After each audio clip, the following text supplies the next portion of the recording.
Hi நண்பர்களே, நான் உங்கள் ரீதா டீச்சர் பேசுறேன். இன்னைக்கு ஒரு சுவாரஸ்யமான கதையை கொண்டு வந்திருக்கேன். முடிவு வரைக்கும் கேளுங்க.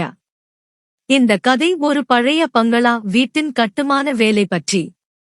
வெயில் ரொம்ப அதிகமா இருந்தது.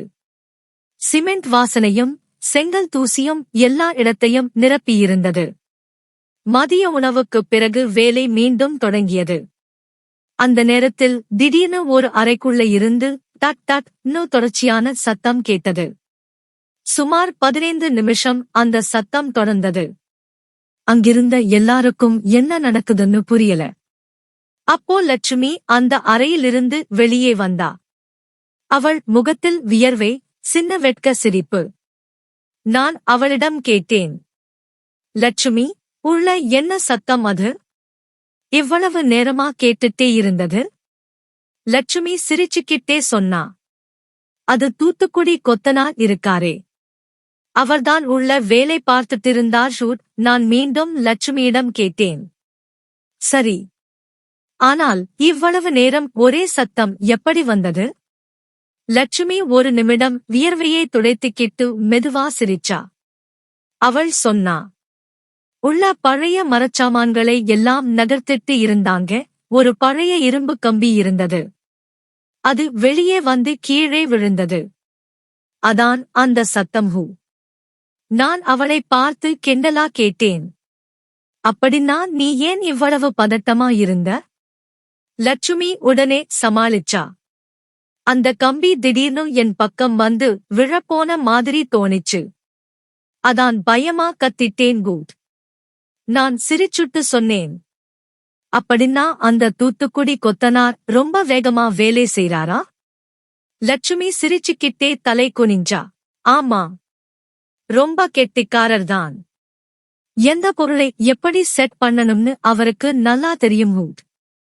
அதுக்கப்புறம் நாங்க இருவரும் திரும்ப வேலையில் இறங்கினோம். ஆனா லட்சுமி மனசுல ஏதோ ஒரு சின்ன குழப்பம் இருந்த மாதிரி எனக்கு தோணுச்சு. 2 வாரங்கள் கடந்திருந்தது. அந்த பெரிய பங்களா வேலை மெல்ல மெல்ல முடிவடைய ஆரம்பித்தது. ஆனா நான் கவனிச்ச ஒரு விஷயம் என்னை ரொம்ப யோசிக்க வைத்தது. தூத்துக்குடி கொத்தனார் செந்தில் எப்போதும் லட்சுமியையே கூப்பிட ஆரம்பிச்சிருந்தார். லட்சுமி, இதை எடுத்துடு. லட்சுமி, அங்க போ. லட்சுமி, இதை சரி பண்ணு. என் பெயர் நிலா. எனக்கு 25 வயது ஆகிறது.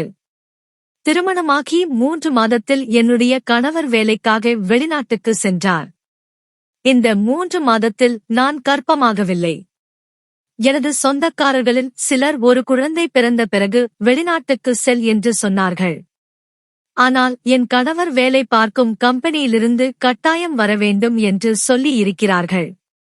அது ஒரு நல்ல கம்பெனி, நல்ல சம்பளம் என்பதால் நான் இப்பொழுது செல்கிறேன். நமக்கு என்ன வயதாகிவிட்டது, நிச்சயம் ஒரு 6 மாதத்தில் விடுமுறை கேட்டுவிட்டு நான் வருகிறேன் என்றார் என் கணவர் கார்த்திக். எங்கள் வீட்டில் என் மாமியார், நான் மற்றும் கார்த்திக்கின் தம்பி சிவாவும் மழுந்து வந்தோம். என் மாமியார் என்னை நன்றாக பார்த்து கொண்டார். என் கணவரும் தினமும் நேரம் கிடைக்கும் போதெல்லாம் வீடியோ கால் பண்ணி பேசுவார். எனக்கு என்ன வேண்டுமானாலும் வாங்கிக்கொள் என்று எந்த குறையும் இல்லாமல் என்னை கவனித்துக் கொண்டார்.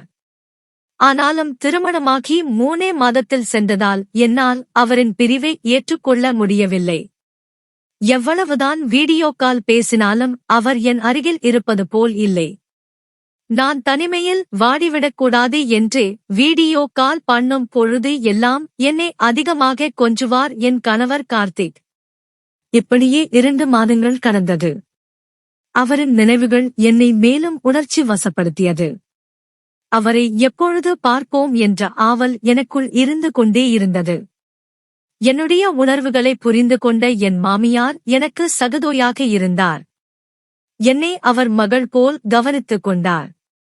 என் குழந்தன் சிவாவும் ஜாலியான கேரக்டர். எப்போதும் கலகல என்று பேசிக்கொண்டே இருப்பார். அவர் வீட்டில் இருந்தால் நேரம் போவதே தெரியாது. அந்த அளவிற்கு சிரிப்பு, சத்தமும் கிண்டலும் கேலியும் நடந்து கொண்டே இருக்கும். ஒரு நாள் இரவு கார்த்திக் எனக்கு வீடியோ கால் செய்திருந்தார். அத்தையிடம் பேசிய பிறகு என்னிடம் பேச ஆரம்பித்தார். நானும் மொபைலை வாங்கிக் கொண்டு என் அறைக்குள் சென்றேன். அவரிடம் பேசும் ஆர்வத்தில் கதவை சரியாக தாழ்பால் போடவில்லை. என் கணவரும் நானும் அன்பாக பேசிக்கொண்டோம். கொஞ்சுதலாக பேசிக்கொண்டோம். என்னை ரொம்ப மிஸ் பண்றேண்டி, நேர்ல பார்க்கணும் போல இருக்குது.